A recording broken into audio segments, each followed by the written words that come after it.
Bismillahirrahmanirrahim. Assalamualaikum, salam sejahtera. Untuk hari ini saya nak share tentang Grok. Kita nak menghasilkan video menggunakan Grok. Sebelum ni saya share menggunakan Google Flow. Jadi Grok ni ada kebaikan dia, ada kelemahan dia.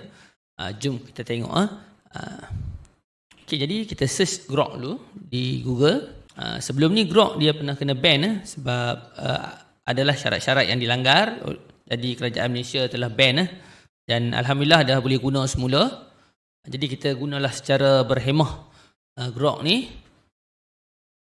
Yang menarik dia sebab dia percuma. Jadi yang saya nak share yang percuma ialah, okay, ni saya guna akaun yang baru. Saya tak pernah guna lagi akaun ni. Kita sign up. Kita pilih Google. Okay, semudah tu saja sebab kita dah ada, kita guna Gmail je lah. Okay. Jadi kalau kita nak upgrade kepada Super Grok, $30.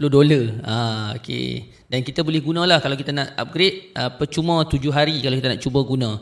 Kalau kita pakai chat ni, konsep dia sama je, ChatGPT, Gemini, Copilot dan lain-lain. Tapi untuk hasilkan video, kita pergi kepada image sebelah kiri ni.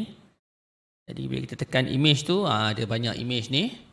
Okay. Dan kita boleh upload gambar yang kita nak. Jadi hari ni saya nak share, kita nak buat frame to video lah. Frame to video. Jadi saya nak upload gambar. Ni proses dia senang je. Okay, saya pilihlah satu gambar. Ni gambar yang saya buat wallpaper saya punya gambar tu. Okay, jadi dia akan upload. Selepas dia upload ni, dia akan auto create video. Okay, kita cancel. Kita cancel. Kalau kita teruskan, dia akan jadikan video lah. Okay, jadi size terpulang. Kita nak buat ratio apa pun boleh. Cuma nanti dia akan buat, kita download yang percuma ni 6 saat 480 piksel sahaja. Kalau yang berbayar pun kita dapat 720 piksel.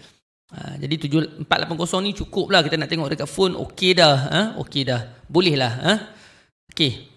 Jadi dah dapat gambar dah, barulah kita masukkan prompt. Okay, untuk prompt ni saya guna ChatGPT je lah. Okay, bahasa Inggeris dia jadi tak apalah. Saya biasa saya minta ChatGPT untuk hasilkan prompt, saya copy. Okay. Dan saya pun paste lah prompt dia. Untuk belajar prompt ni lain pula lah. Saya pun tak pandai nak ajar prompt ni. Okay. Kita tekan pada bahagian bawah ni. Nampak video duration 6 second. Kalau kita pilih 10 second, dia suruh kita upgrade kepada Super Grok. Sama juga resolution. Dia bagi 480p untuk yang basic.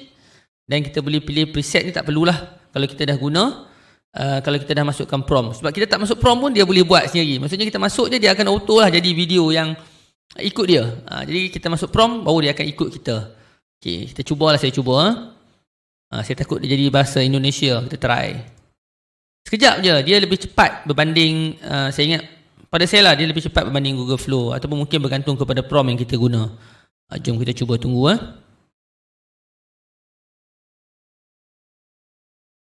Hai, saya Cikgu Mukasim, penolong PPD USTP di PKG Bypass Pulau Pinang. Salam perkenalan. Nampak dia tak dapat sebut habis. Saya tulis tu salam perkenalan, tapi dia tak dapat sebut habis. Jadi kita boleh create semula. Okey, itu untuk 6 second. Kemudian kita nak buat 6 second seterusnya, kita masuklah gambar baru, prompt baru, ataupun ada lagi banyak kaedah-kaedah, trik-trik lain untuk kita sambung video ni supaya nampak smooth.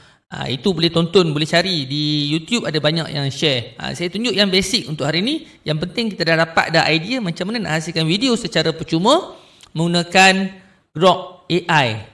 Itu saja perkongsian saya untuk hari ini. Jangan lupa subscribe channel Cikgu Mukasim dan follow saya di Facebook, TikTok. Bye bye. Assalamualaikum.